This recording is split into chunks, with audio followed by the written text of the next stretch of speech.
পদ্মা সেতুর নাট বল্টু খোলার দায়ে এক তরুণের কান্না, স্বৈরাচার সরকারের মুখোশ উন্মোচন।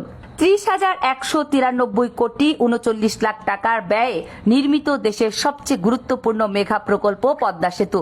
বহু প্রতীক্ষার পর 2022 সালের 25 জুন সেতুটি উদ্বোধন করেন তৎকালীন প্রধানমন্ত্রী শেখ হাসিনা। উদ্বোধনের পরপরই সেতুটি সাধারণ মানুষের চলাচলের জন্য খুলে দেওয়া হয়। উদ্বোধনের দিন দেশের নানা প্রান্ত থেকে মানুষ ছুটে আসে সেতুটি এক নজর দেখতে। সেই ভিড়েই ছিলেন এক তরুণ বায়েজিদ তালহা। নিজের কৌতূহল নিয়ে ঘুরে ঘুরে সেতুটি দেখছিলেন তিনি। হঠাৎ করে তার নজরে আসে একটি অস্বাভাবিক দৃশ্য। সেতুর রেলিং এর নাট বল্টুর কিছু অংশে আলগা কিংবা পুরোপুরি খোলা। জনসচেতনতায় উদ্বুদ্ধ হয়ে তালহা নিজের মোবাইলে সেই ভিডিও ধারণ করেন এবং সামাজিক যোগাযোগ মাধ্যমে শেয়ার করেন। ভিডিওটি মুহূর্তেই ভাইরাল হয়ে যায়। দেশ জুড়ে শুরু হয় আলোচনা সমালোচনা। একটি জাতীয় মেগা প্রকল্পের এমন নিরাপত্তা ঘাটতি নিয়ে প্রশ্ন তুলে সাধারণ জনগণ। কিন্তু এখানেই ঘটনার মোড় ঘুরে যায়। সরকারি মহলে বিষয়টি গুরুত্বের সঙ্গে বিবেচিত হয়। মেগা প্রকল্প নিয়ে যে কোনো নেতিবাচক প্রচার তারা রাষ্ট্রীয় ভাবমূর্তির জন্য হুমকি হিসেবে দেখে। এর পরপরই বায়েজিদ তালহাকে গ্রেফতার করা হয়। পরবর্তীতে অভিযোগ উঠে তালহার উপর চালানো হয়েছে অমানবিক শারীরিক ও মানসিক নির্যাতন।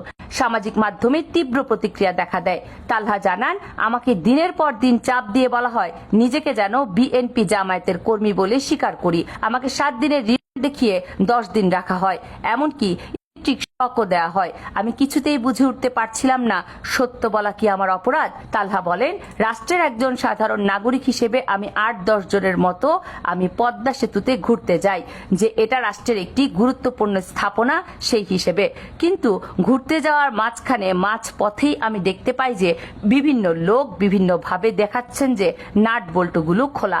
এক পর্যায়ে আমি হাত দিয়ে ধরলাম, দেখলাম যে নাট বল্টুগুলো আসলেই খোলা। এক পর্যায়ে ওখানে যারা টহল পুলিশ থাকেন তাদেরকে আমি ফোন করি আমার নিজ দায়িত্ব থেকে। ওনাদের বললাম যে নাট বল্টুগুলো খোলা, আপনারা এটার কোনো ব্যবস্থা করেন। তখন এক পর্যায়ে আমাকে বলল যে দেখেন আমরা তো ব্যস্ত এখানে, আপনি আপনার মতো আটকে দিন।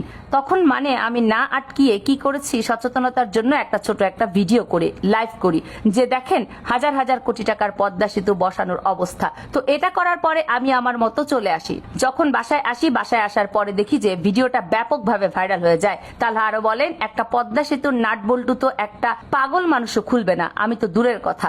আমি সচেতনতার জন্য ভিডিও করে আমি বিপদে পড়ি। তো কিছুক্ষণ পরেই আমি আর কোথাও যাইনি, বাসা থেকে আমার বাসাতেই ছিলাম। বিকেল 4টের সময় আমাকে করে বাসা থেকে নিয়ে যাওয়া হয়। আমার বাসা থেকে করে নিয়ে গিয়ে তারা প্রথমে আমাকে সিআইডিতে নেয়। সিআইডির যে প্রধান ছিলেন সে সময় তিনি আমাকে জিজ্ঞাসাবাদ করেছিলেন। তারপর আমাকে 7 দিনের রিমান্ড দেওয়া হয়েছিল। কিন্তু